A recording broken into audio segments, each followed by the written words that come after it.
شنو هو يا زول؟ زريبه هي جايه فوارق وكذا ذاك يا زول. ما تدق الباب ده كو كو كو. ليش شنو؟ مالك النظر اخوي الليله زهجان كده؟ صدق ماله؟ مشيت اتفقدوا في بيته، يقول لي استاذن، كلم ما يقول لي اللي تدق الباب.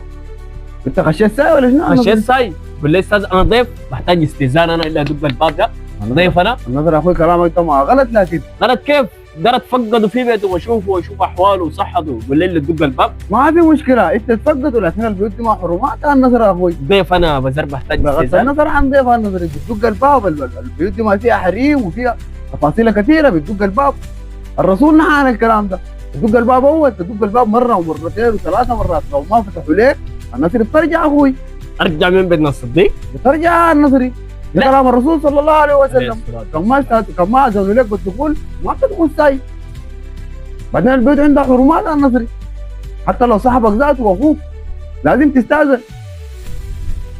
هسه تمشي تعتذر له وتسامحه.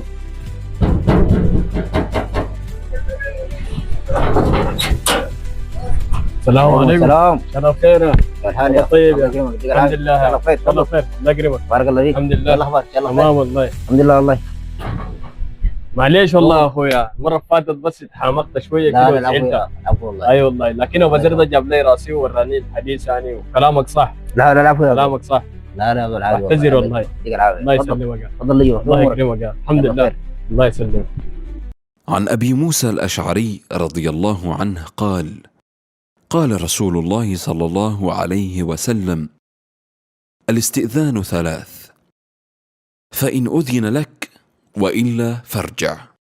متفق عليه.